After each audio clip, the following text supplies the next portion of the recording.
आप हैं जय नारायण कोकणा। श्री जय नारायण कोकणा का जन्म 1980 में राजस्थान के श्री गंगानगर के छोटे से गांव प्रेमपुरा में हुआ।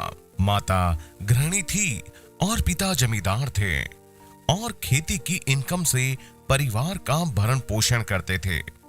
4 भाई बहनों में से सबसे छोटे जय नारायण बचपन से ही बड़े चंचल और महत्वाकांक्षी थे। पुश्तैनी खेती करने में उनकी रुचि नहीं थी, इसलिए इन्होंने बीएससी एलएलबी करके वकालत करना शुरू किया।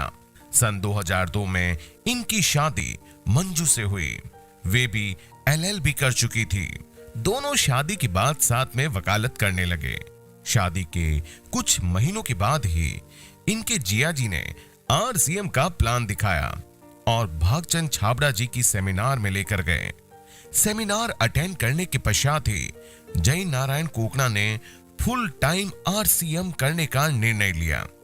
परिवार की आर्थिक स्थिति अच्छी थी, इसीलिए परिवार में किसी ने विरोध नहीं किया, लेकिन यह कार्य नई नवेली दुल्हन मंजू को समझ नहीं आया।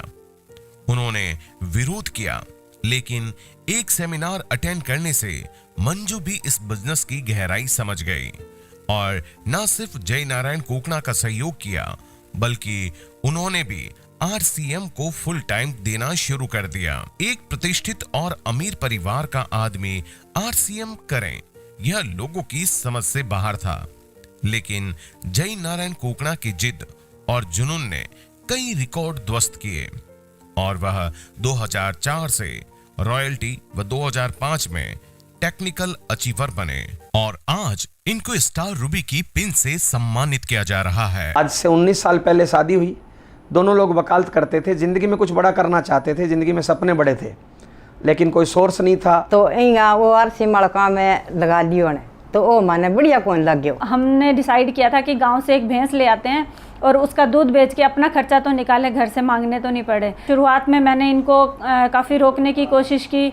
पेरेंट्स ने भी बहुत इनको रोका कि तू ये बिज़नेस क्यों कर रहा है, अच्छी ज़मीन जायदाद है, अगर तेरी वकालत नहीं चल रही तो तू घर आ जा, की बात मान ले और ये तेल साबुन बेचना बंद कर दे, क्योंकि इससे थोड़ी बदनामी हो रही है। पहले से पैसे वाले परिवार से थे तो ज़्यादा किसी की ना नुकर सुनते नहीं थे। कोई मना करता, कोई नो बोलता तो गुस्सा आ जाता था, लेकिन होता है वो होता है।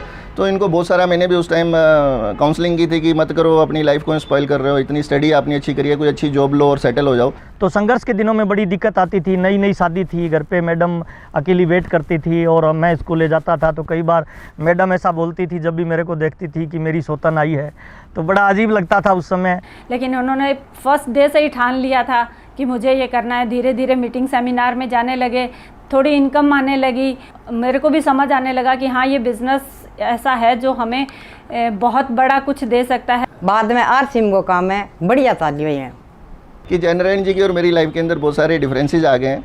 आज वो किसी अलग लेवल पे और मैं कहीं और हूँ। मैं पापा से कई बार पूछती हूँ, पापा आरसीएम में करना क्या पड़ता है, तो पापा कहते हैं कुछ नहीं करना, बस इसमें डांस करो, मस्ती करो, सबके साथ मिलजुल के रहो, तो तुम्हारा आरसीएम चल जाएगा। मेरे को आरसीएम के प्रोडक्ट बहुत अच्छे लगते हैं और मेरे पापा जो भी मैं मांगती हूँ वो दिलाते हैं मेरे को। लेकिन इस आरसीएम की वजह से हमारे सारे सपने पूरे हैं। आज हमारे टूर जो होते हैं वो फ्लाइट्स में ही होते हैं या अपनी बड़ी गाड़ी में हम घूमते हैं। आज बहुत ही खुशी की बात है, जय सर का स्टार रूबी निकला है। और जब कोई ऐसा व्यक्ति जो आपके साथ स्ट्रगल में साथ होता है, जिसको ज्वाइन आप करवाते हो, जिसकी 1-on-1 काउंसलिंग करते हो, वो बंदा जब कोई बड़ी पिन पे आता है तो दिल गार्डन हो जाता है। बड़ी खुशी की बात है। ये करने से मेरी तकदीर और तस्वीर बदली है, आप सब लोगों की बदल सकती है। इनको स्टार रूबी की पिन से सम्मानित किया जा रहा है।